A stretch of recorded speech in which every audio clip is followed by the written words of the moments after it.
하두셋. 안녕하십니까. 사마야르입니다.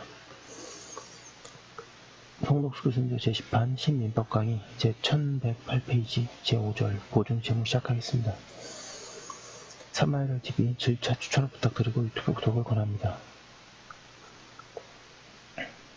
보증 제목 오로마자 1번의 서설 1번의 보증 제목의 의미 양가로 1번 보증태무란 타인이 그의 채무를 이행하지 않을 경우에 일일이 이행하여야 할 채무를 말한다. 일정 보증이다 이렇게 얘기하죠.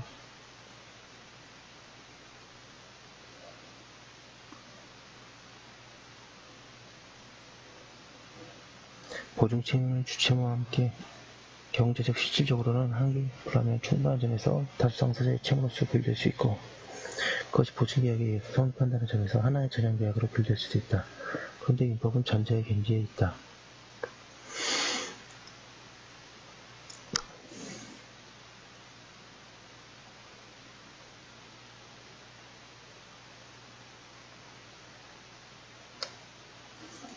이와 같이 민법상 보증채무는 다수상사자의 채무나 그 작용이 채권을 담보하는 데 있다. 즉 보증채무는 보증인이 주채무자의 채무와 함께 채무를 부담함으로써 그 보증인이 모든 책임 재산을 하도록 되어 있고 그 결과 채권자의 주채무자에 대한 채권을 담보하는 일종의 1109페이지 인적 담보인 것이다. 인적 담보로서 기능하는 다수상사자의 채무에는 보증채무 외에 연대채무, 불가분채무도 있으나 보증채무의 경우는 연대채무와 달리 주채무자와의 사이에 주종관계가 있다는 점에서 담보성이 뚜렷하게 나타나 있고 따라서 그것이 가장 전형적인 인적 담보라고 할 수 있다.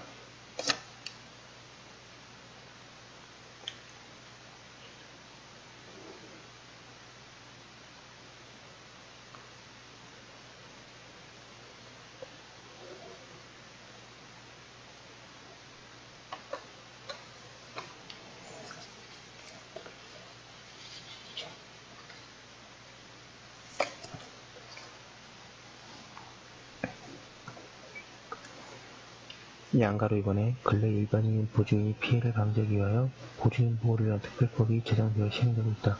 이 법은 일반인이 대가를 받지 않고 호의로 금전 채무 보증을 하는 경우에 관하여 특례를 규정하고 있다. 그리하여 가령 기업의 대표자가 그 기업의 채무에 대하여 보증하는 경우와 같은 여러 가지 특수한 사정에는 이 법이 적용되지 않는다. 그리고 이 법의 규정은 편명적 강행 규정이다.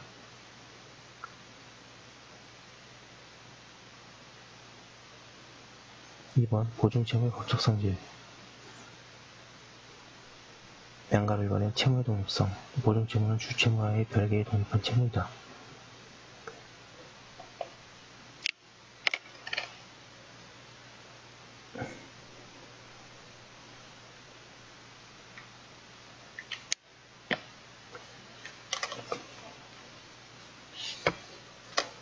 따라서 보증채무와 주채무의 소멸시효 기간은 그 채무의 성질에 따라 각각 별개로 정해진다.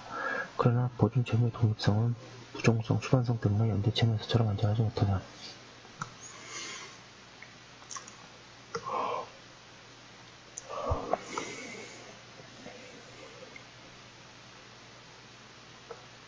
양가로 이번에 주채무와 동일한 내용의 채무 보증채무의 내용은 주채무의 내용과 동일하다.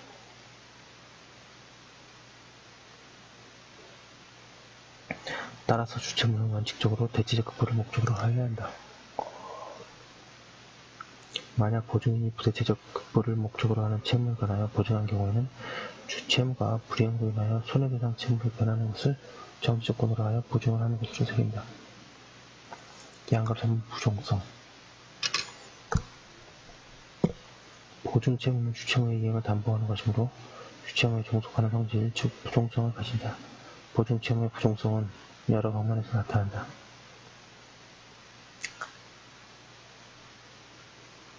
주채무가 무효이거나 취소된 때에는 보증채무도 무효이다.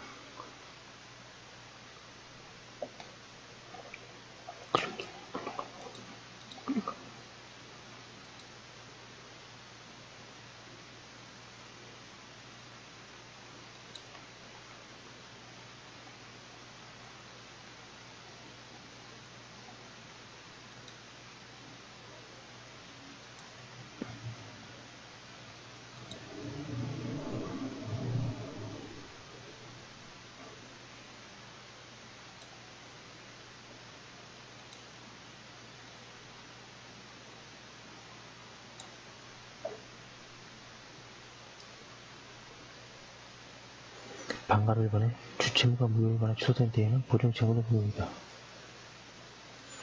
반가로 일반에 주채무가 소멸하면 보증채무도 소멸한다. 보증채무에 대한 소멸시효가 중단된 뒤에 주채무가 소멸시효를 소멸하는 경우가 같다.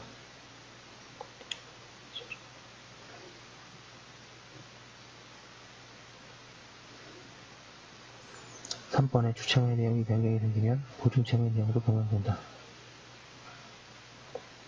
5번 보증채무는 그 내용 또는 모습에 있어서 주채무보다 무거울 수 없다. 5번 보증인은 주채무가 가진 항변권으로서 채권자에게 대응할 수 있다.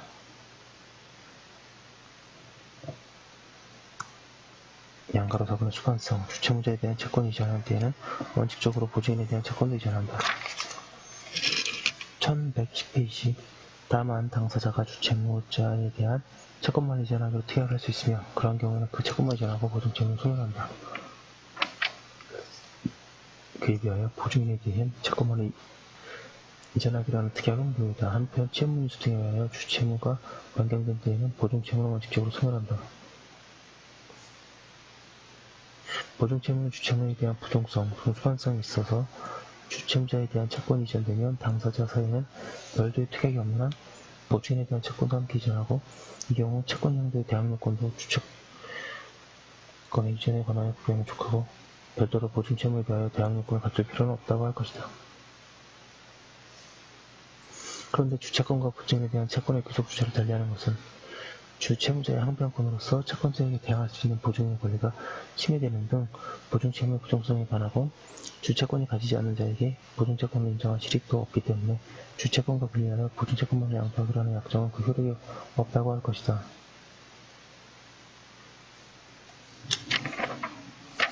양가로구나 보충성 보증채무는 주채무가 이행되지 않는 경우에 이행할 채무이다.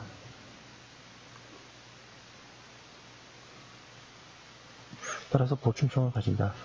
그러나 이것은 주채무자가 이행하지 않은 경우에만 청구할 수 있다는 것은 아니고 채권자는 보증인에 대하여 자유롭게 청구를 하되 보증인이 최고 검색의 항변을 가진다는 의미에 지나지 않는다. 그런데 연대보증에 있어서는 보충성이 없다.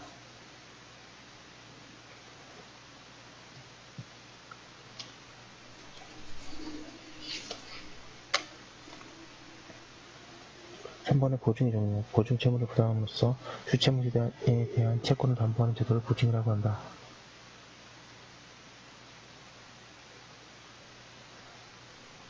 그러한 보증에는 공동의 보증에도 다음과 같은 여러가지 요소가 있다. 반가로 1번에 연대보증, 보증인이 주채무자와 연대하여 보증하는 것이다. 반가로 2번에 공동보증, 수인이 공동한 채무를 보증하는 것이다. 반가로 3번에 금보증, 신용보증, 일정한 계속적인 거래 관계로부터 장차 발생해야 될 불특정 다수의 채무를 보증하는 것이다. 반가로 4번 보증, 보증채무를 다시 보증하는 것이다.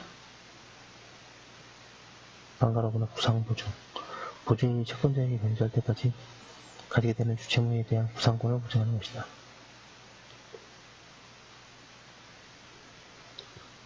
반가로 6번의 배상보증, 채권자가 주채무자로부터 이행을 받지 못한 부분에 관해서 보증하는 것이다.